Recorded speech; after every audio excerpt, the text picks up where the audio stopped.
Hey guys! I've been promising this for a while, but it's finally time that I do a mod guide for the Nerf Alien Menace Incisor. Now, I'm going to be going into this assuming that all of you have already done an upgrade on a Strife or some other semi-auto flywheel Nerf blaster, so I'm not going to be covering the very basics of soldering, LiPos, any of that. I'm going to assume you already know that, and we'll move ahead looking at the particulars of this blaster and how to do all the different mods. In this first part, I'm only going to be covering lock removal and doing a 3S upgrade. There's plenty more work to do on this blaster, but we'll save that for another day. Also, I'd like to apologize in advance that I'm not going to be doing this live. Instead, I'll be doing a series of still images in HD pointing out important parts. I have both a stock incisor and Sting, my fully upgraded 3S incisor. The first thing you'll need to do is open it up. There's only one point in the blaster that's glued shut or solvent welded, the very tip of the sling mount at the back of the stock. You'll need to pry that open with a little bit of force, but I promise it won't break. I've done it twice already with no trouble. As you're opening it up, be careful for the spring that attaches the pusher arm to the stock. You'll need to slip that off on one of the two ends to work on it. And here you can see the complete cross-section of the blaster. However, you don't really need to open up the top spine or the foregrip / jam door, and in fact you can take both of those parts off while you're working on it. I just left them on so you'd have a point of reference for where all the parts are whenever you're working on it. The first thing you'll need to do is take apart the trigger assembly. If you don't include the screws, there are three pieces. The trigger, which connects to the little lever that rotates the drum, the actual pusher arm, which works pretty much the same way it does in like a Strife or another blaster like that, and the little orange piece that connects the two of them together. There's also two springs associated with them, so make sure you don't lose those. The first thing we're going to remove is the foregrip jam door electronic lock. This is just the lock that keeps you from revving and firing the blaster if the jam door's open, and all it is a giant series of levers that connects to the electronic switch that controls that. Since we're rewiring everything, that switch can come out, which means that all this extra junk can come out along with it. Not including the screws, there are three pieces we'll be removing entirely, pictured here. Once these are out, you can just throw them in the trash. We don't need them anymore, and they don't serve any practical purpose and only get in our way. The next lock we're going to be removing is a trigger lock. It's designed to keep it where if you pull the trigger just part way back, it'll lock up and it won't let you pull the trigger forwards until you pull it all the way through. It's designed to make it go through a full cycle, but honestly it's not really necessary, and I don't have that many problems with it disabled. However, this piece serves very well as a wire guide, so it's not really a good idea to remove it entirely, because it'll actually help keep your wires and cables managed. So instead of pulling it out entirely, we're just going to flip it upside down. Remove the two screws, pull the piece out, flip it around 180 degrees, and put it back into place. The second half of this lock is on the back side of the trigger piece. There's a little tiny arm on a spring that rotates around and springs up and down, and there's a little pin that sticks out of it. When you put this piece back while you're reassembling the trigger mechanism, make sure that it is sitting on top of the rack. Getting that piece out entirely is a lot of work, so just setting it aside so it's out of the way works a lot better, and it's a lot more reversible if you decide to re-enable that lock down the road.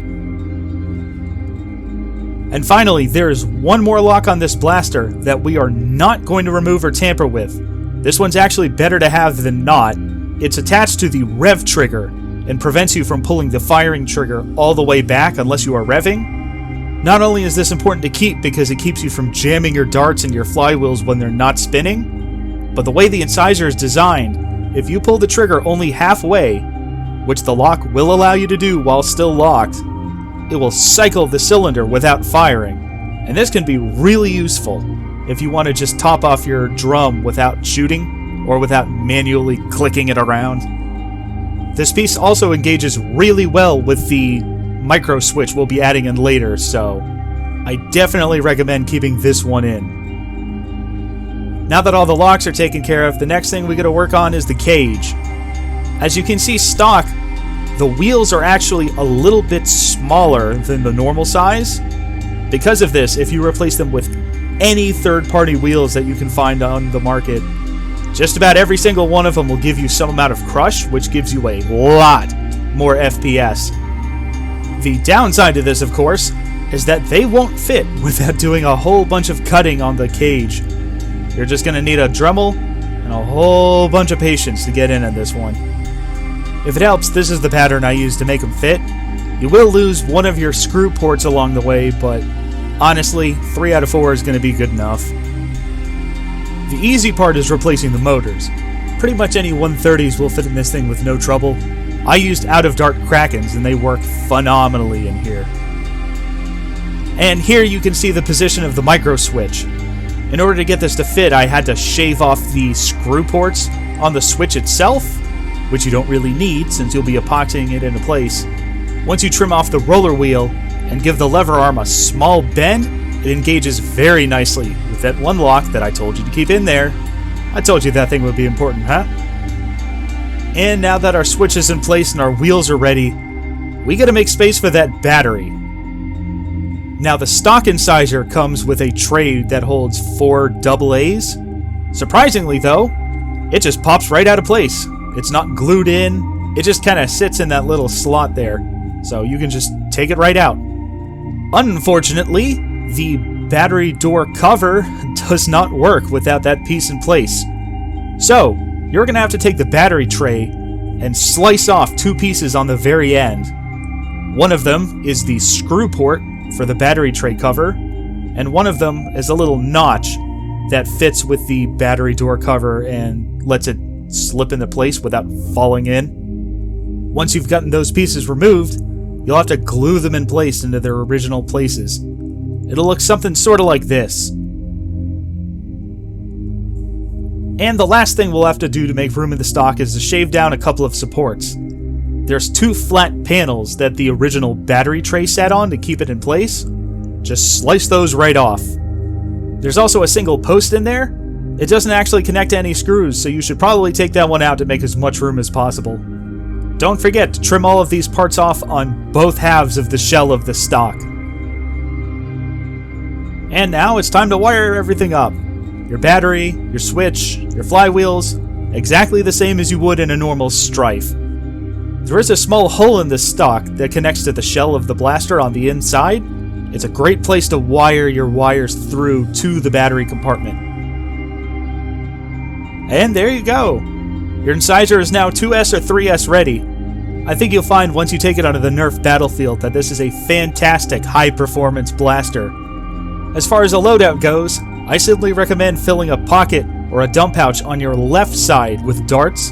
That way you can easily reload with your left hand without having to take your right hand off of the triggers.